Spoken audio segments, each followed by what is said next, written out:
құрамы мен халық санын анықтайтын түсіріп аламыз. Леонид Апс бағдарламасы бойынша тапсырма. Ерекшеліктермен ерекшеленеді. Және ауылда таза өнім, мысалы бар. таралып орналасу елді мекендердің екі типі. Бірінші типі талаптар қойылады.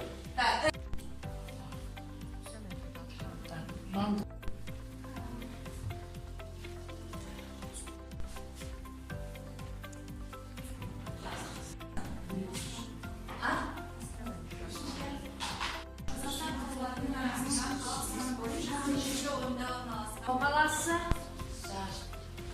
Асаян айта ғой. Талғар Әділет айта ғой.